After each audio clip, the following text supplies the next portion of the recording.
Okay, here we go. Welcome to the superpilotish channel. My name is Graham Wilson, and today in my basement, we're going to be nice and safe. And I'm going to fool around with all of the settings and things on my video, all my setup here. All right, let's go see this video here, and we're going to pick it apart. Let's see how this works out.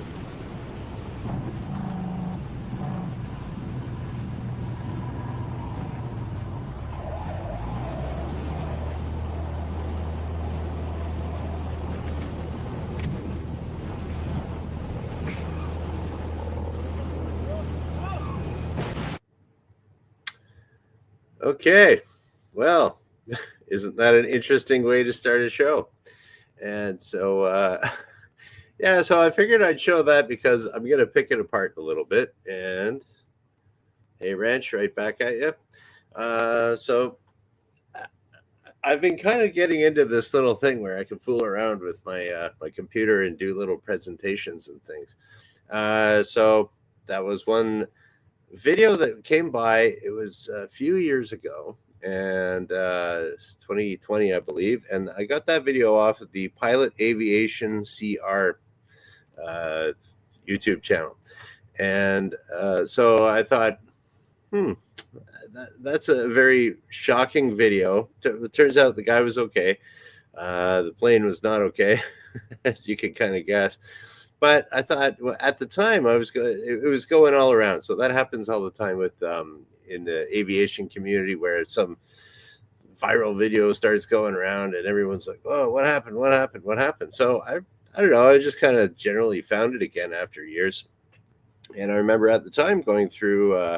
I showed this for the first time to someone that works at Transport Canada, which is our Canada's version of the FAA. And I was talking to this, it was a pilot examiner, a very seasoned flight instructor. So we were going over what was going on here. And I had my theories back then. And after seeing the video years later, I still have those theories. So we're going to go through this video step by step. And we're going to figure out, okay, what was going on in this pilot's head. We're kind of guessing here a little bit, but I've instructed enough people to see this happen. And then as the instructor, you kind of catch it before it gets too bad. So this is obviously a very junior pilot, probably just recently went solo, probably very few hours, very inexperienced. And I've seen this happen. But like I said, I've caught it before anything went bad. So another thing I'd also like anyone here in the chat, let me know how my sound is. I got my headphones on here, and I got to kind of adjust all my sound and stuff like that. So yeah, just anyone that wants to chime in for the combination of the video sound and my voice and stuff, just let me know what you think. So in the chat. So here we go. Let's go through. Okay, let's watch the whole thing once again, and then I'll start picking it apart. So that's the very end of it, I think. Can I move it back here? Oh, here we go. Let's try this. So we got a student coming into land.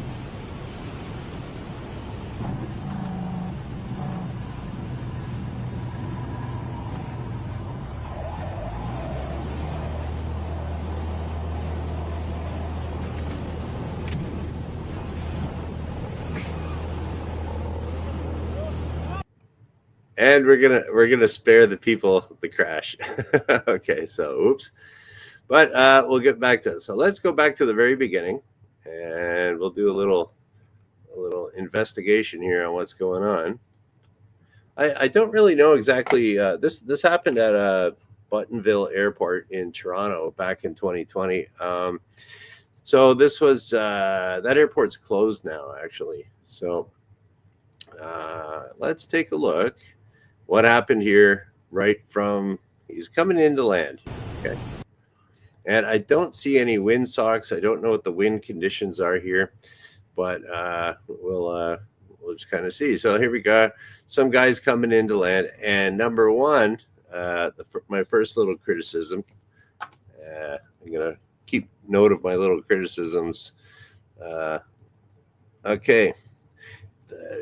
what we can notice right away is that he's filming this. So this is on a camera. It's a little GoPro or something like that, like my little crappy camera that I got on this computer. And so it's like that's one of the things that I'm not a fan of any video in the cockpit especially at the early stages of flying. The reasoning behind that is because there's a distraction there. So right now this guy's coming into land and he knows that there's a camera there and he's going to try to do the best landing he can possibly do, and he's going to show off to his buddies, and it's going to be really cool. He's going to send it to his mom, and he's going to, it's going to be all over the place and viral on YouTube. But as we found out, it's going viral for the wrong reasons.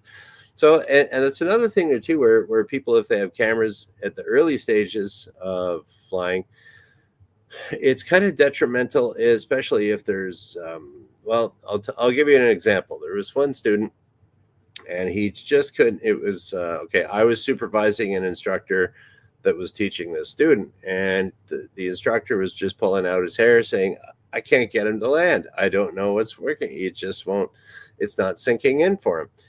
And then, so I always noticed that the student was always fiddling around with some kind of GoPro cameras and stuff like that. And then, didn't really think too much about it. Not a fan, but I'm not totally against cameras in the cockpit. So what happened was, is that this student was going home and trying to review, how can I land better? So apparently he was going home and sitting at night and watching all of his bad landings, or let's just say subpar landings, not the best landings, not acceptable landings. So he's watching all this bad information that's coming into his head. He's creating a mental picture over and over and over again in his head that when I land and I'm looking out here, this is what it should look like. Bad. So you don't want that. You want to have visualize like a perfect landing, ideally. And that's what the instructor is there for, to demonstrate the perfect landing, or as the best as you can as an instructor, a good one. And then the student says, that's what it's supposed to look like. But if it keeps reinforcing in the head, this is bad, or the student doesn't know that that's harmful to the learning process. So I would say, I told them, okay, guys, no video in the cockpit, okay, for now, and then stick to the plan there. Well, the guy's landings got instantly better, and he ended up soloing and getting his license. So it was, you got to be, a lot of your performance depends on visualization. So here we go. So number one, camera in the cockpit here. Not a big fan. Okay, that's one little factor, one little annoyance, one little distraction that this pilot here doesn't need.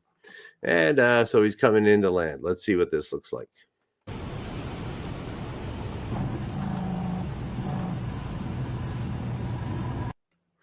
Okay, that looked like it was, let's check that out. That might have been a little bit flat, but probably not too bad. Okay, and now the plane is swinging off to the left a bit. Okay, could that be some sort of a crosswind or something like that? And as far as the throttle goes there, I think he was late to bring the power. I don't know if he got that power back to idle. Let's check that out again.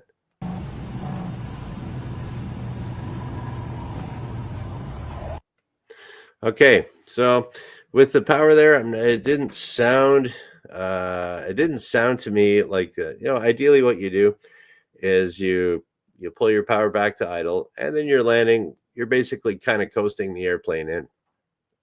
So, okay, at this point here, he's getting pretty close to the grass near the edge of the runway. And I'm sure, as the pilots call it, the pucker factor was increasing. And so, I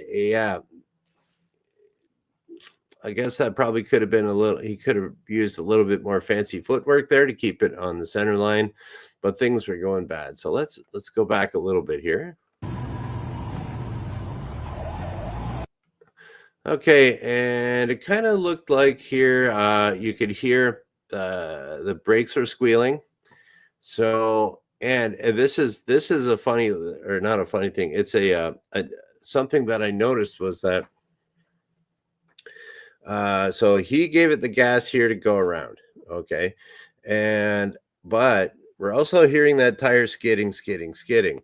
So I think what happened here is that this is the part where the pucker factor increased to a point where the student's brain is starting to shut down. And I've seen this before with students. If they get, and that can happen with anybody, depending on your situation, what you're doing. It's a high stress situation. You'll just you kind of freak out and just do your brain tries to make sense of what's going on, but everything's happening very quickly here, and so and there's not a whole lot not a whole lot in this guy's brain yet because it's not a nice thing to say, but I mean, he's very if you were a very, very experienced pilot, you could handle this, and you wouldn't be doing what this guy's about to do here. But so right here, the grass got there a little close.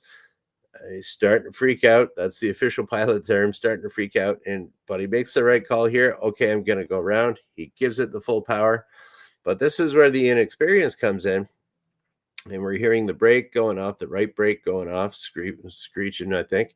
And so what happens is a lot that I've seen with students is that if the stress level goes up, they go back to driving a car instead of flying an airplane because they have a lot more experience driving a car than an airplane. So if he's thinking, I have to go, I have to give it the power, what do you do in your car? You hammer the gas pedal, which is the pedal on the right, which is the right rudder pedal here.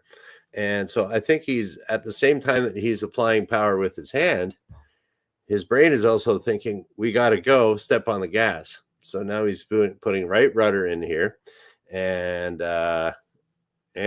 probably the foot might be in the wrong spot on the rudder pedal, might be doing a little brake there too.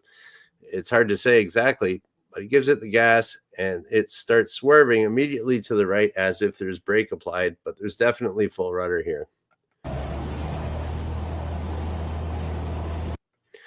Okay, so now you can see our student went from, okay, he's going off that runway at a very sharp angle. So but you can see there where he has both of his hands on the yoke now. He got the full power in, and he's thinking, I got to get going. So he mistakenly puts on the gas pedal on his car, and then he says, oh, I got to get up over this grass. So he grabs the control column, thinking, okay, I should go up, but he doesn't have enough airspeed to start flying at this point. But everything, I can tell the students like totally overwhelmed now and panicking, basically. Brain's kind of shutting down and doing whatever the best it can. And unfortunately, he doesn't have enough experience to make it work out for him. So here we are. He just grabbed on it and he's pulling the yoke back, which is actually, if you are going to be going off the runway for whatever reason, to have the yoke all the way back is actually good to keep the weight off the nose wheel. But I think in his brain here, he's like, oh my God, I got to get up in the air.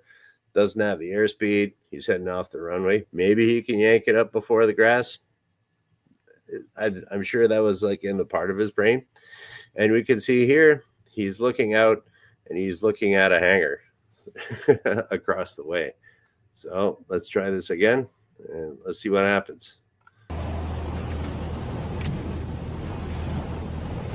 Okay, he just went off the runway onto the grass. He's going across the taxiway here now. And watch his hands, what happens here. And I've seen students do this before when they're starting to panic. Look at that. He put the yoke all the way over to the right because he's trying to steer his car. He's got the foot on the gas. He's trying to steer his car away from that hangar now. But if you know on an airplane that turning that yoke back and forth, that doesn't do anything. That works your ailerons. It's for when you're up in the air. So he's going back to driving a car here. I got to get out of the way. I've seen that happen with just about every student I've ever taught. We'll do that at some point in the very beginning stages of their training.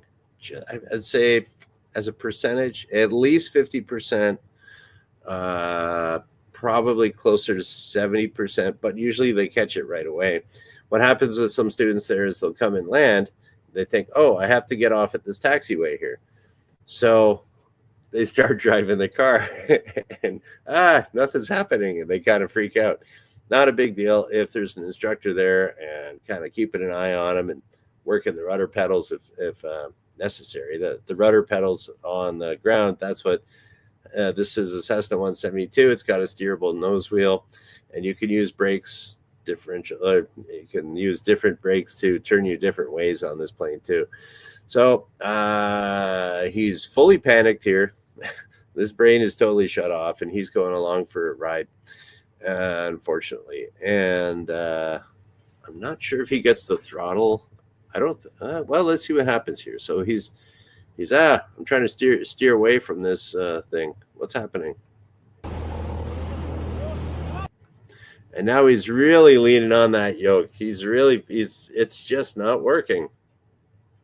And you can kind of see he's got some speed here, that the plane's actually kind of banking a little bit to the right on the ground here. And he's, I think he was one of those things there where like a motorcycle and an airplane, or even driving your car, they always say where you look is where you go. So it's kind of like, oh, don't hit that. I don't want to hit that hangar, but you're staring right at the hangar, and where you look is where you go. And then it's getting closer. His brain's shutting down even more. We're into full panic mode here. And unfortunately, whoop, there we go. Into the side of the hangar. Oops. I don't think let's go back. Did he ever? I don't think he ever got the gas backed off on the throttle either. So I think he had both of his hands on the yoke with full throttle. So we'll back it up a little bit here.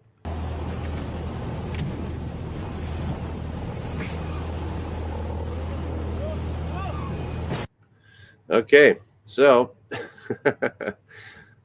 yeah, so that was he got the full throttle in there to go around, which was good. Couldn't maintain directional control. Went into the hangar at full power. There was a point there where he was thinking about it to get it back to idle power, but at that point his brain kind of shut down, and he's going for a ride, and he reverts back to the very little minimal training that he had driving a car. So and you can see that he was driving a car, hitting the right foot on the gas, veering it over here, steering with the steering wheel, which doesn't do anything. So and that can happen. Well, it can happen. Now, so this is a thing there where now I'm putting myself in I feel really bad for the guy, and because when you're first starting to learn how to fly, it's extremely stressful. It's there's a lot to learn. Nothing really too hard, but it's a lot, and you can get kind of overwhelmed. And I see that with tons of students that I've trained, and it's a lot, and it's very stressful. And some people handle stress differently than others. So you can, like, I've had students just the brain shut off.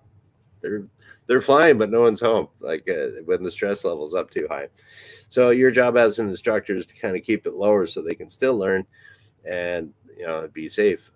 So I believe this guy was probably sent solo a little bit too early. Probably could have used a little bit more training before sent solo. But then again,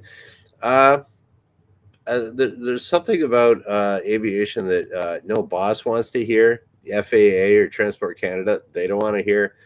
Uh, Student doesn't want to hear it. Like nobody wants to hear this, but you'll talk to any old pilot, they'll say sometimes shit happens.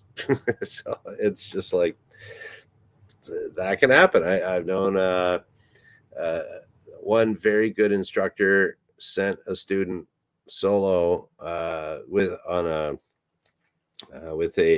on a float plane, and float planes are tricky. They're very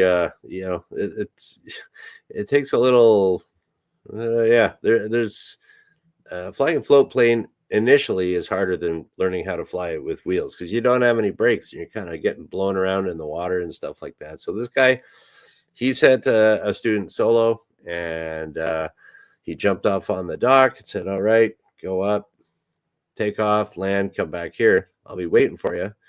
And the student just gunned it full power, slammed right into a dock. It was like, oh well, and so I heard this. I was like, dude, what happened? He's like, I don't know. I thought this student was totally ready, but just shit happens. Sometimes this stuff's weird. So yeah, so I kind of feel bad for this guy's instructor too. That like, I mean, if I sent someone solo and there was a big accident like that, I'd be like, what did I do wrong? Well, I would take that really personally, and I'd think about that for the rest of my life. So I'm sure that's the case with this student. And I know the guy that owned that flight school or was running the flight school. I didn't actually meet him. I was in the same room with him at a seminar once, and he was talking, and he sounded like he's been the boss there is a very seasoned instructor.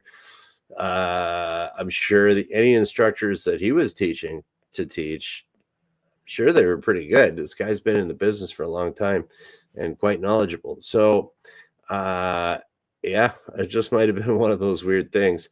But I also think, going back to having a camera in there, did the student have enough training, or was the instructor that sent the student solo 100% sure that? Well, I mean, you're never 100% sure when you send a student up solo for the first time or the first few times. They're pretty well, you kind of rationalized yourself as an instructor. Okay, I know they're safe on all this stuff, but there's still that thing in the back of your mind as an instructor going, is this going to happen? And you can't do anything about it as an instructor. So it's just, all you can do is cover your bases and say, I know that the student is competent and safe and all this stuff that you're supposed to have. Good luck, kid. Something like that. And yeah, and sometimes shit will happen. But you got the camera, inexperienced pilot, not sure about what the wind conditions were there. That could be something.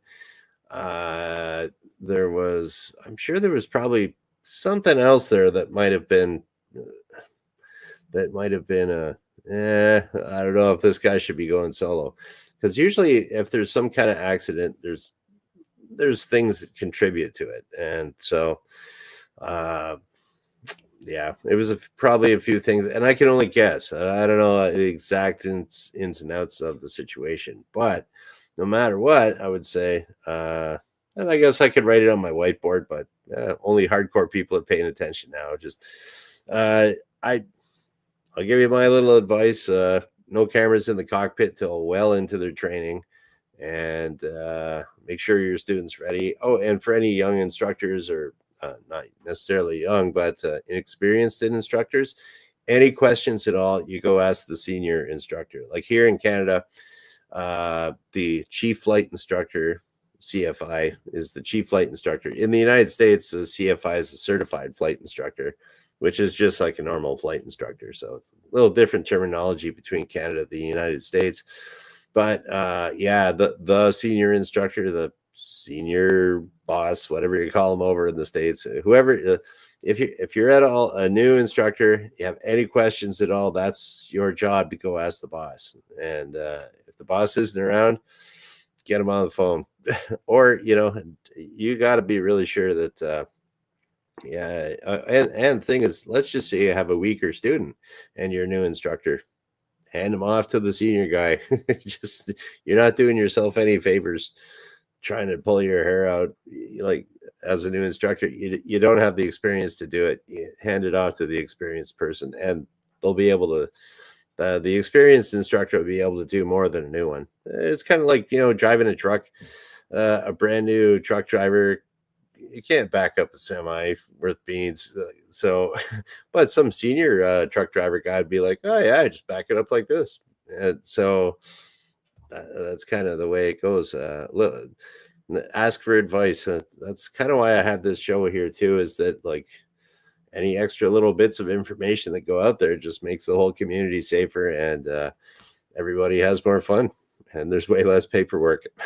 So, anyways, that's about it. I'm gonna fool around. Here we go. Check. I'm gonna fool around with my microphone.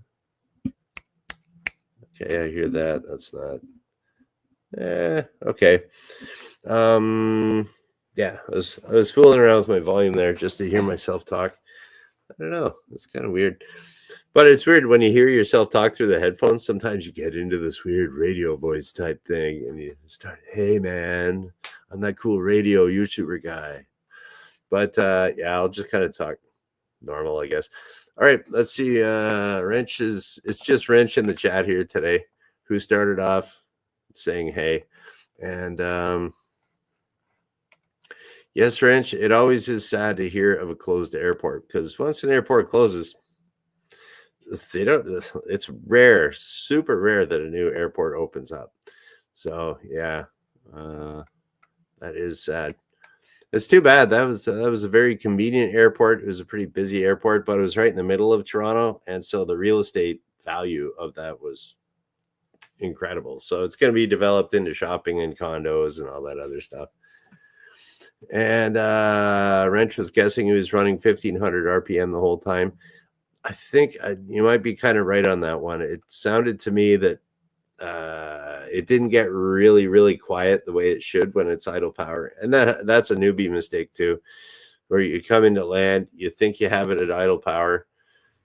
It's quieter than it used to be, but it's not all the way back. So, I mean, I've had to say that many, many times to students.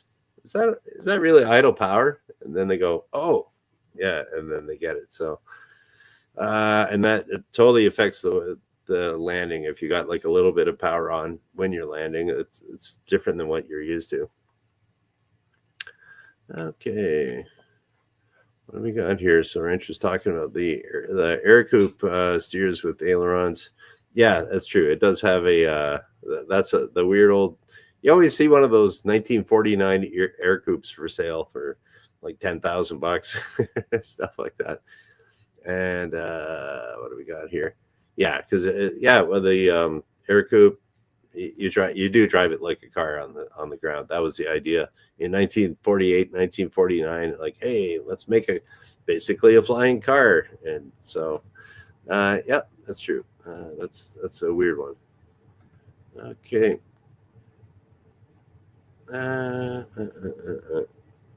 Okay, let's see here what Wrench was saying. YouTube guy says no camera. If you could post accidents, you'd finally monetize in a day. Yeah, I know. I know Wrench is joking, but it's inevitable that we'll all have cameras on us at work. I think you're probably right. There's cameras all over the place, and I think I could see that. I could see that having cameras in aviation where there's an instructor and a student and a camera just kind of there watching for maybe not live time transmission, but for, how can I put this? Well, for accident investigation, probably kind of afterwards, just to give more information for insurance companies. They might mandate it. Or there could be, if there's accusations of, how can we put this? If there's accusations of inappropriate behavior between an instructor and a student, and it's this student versus this instructor's word, or this student versus this instructor's word, or even Like I've had that before where I'll be honest, I got kind of freaked out by someone that I took up. So there was this girl that she wanted to go up for a sightseeing flight. So, okay, whatever. I mean, she's like 17, 18, something like that. And yeah, I'm an older guy. I got a girlfriend. Whatever. That's all I need is some 17, 18-year-old girl. Oh my God, I'm in like an airplane. Like, okay, I'm past that kind of stage of looking at girls.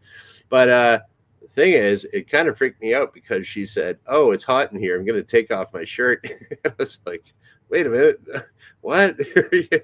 So she had like a sweatshirt on with like a t-shirt underneath.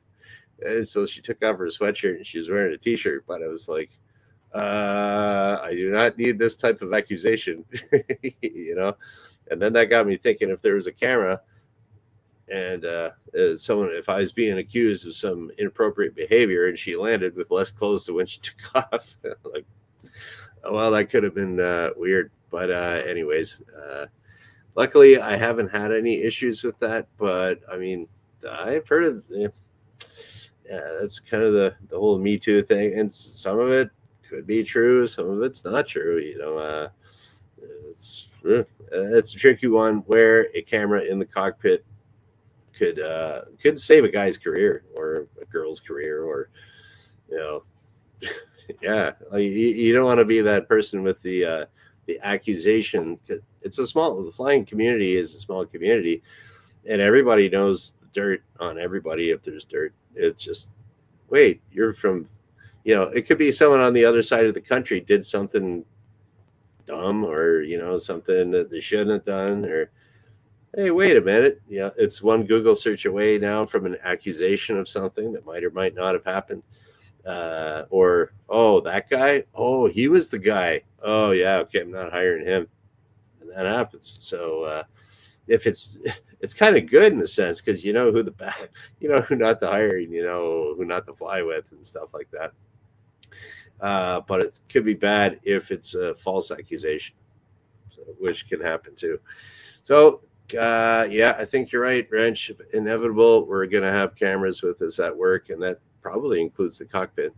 But I still don't think it should be used for instructional purposes and reinforcing the any bad landings or any bad maneuvers. Oh, I can't keep my altitude during a steep turn. I'll just keep looking at it, and then you brainwash yourself into doing the wrong thing. So you don't want to do that.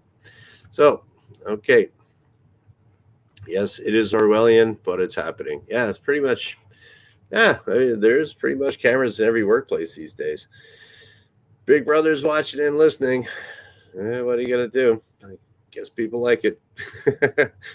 Big Brother's watching me right now in my basement. And Big Brother can watch me again on Wednesday, because I do this Monday, Wednesday, Friday at noon Eastern. And yeah, we'll just kind of, as Wrench says, we're going to pull the mixture here and shut her down. And that's about it. See you on Wednesday. Thank you for watching. Bye.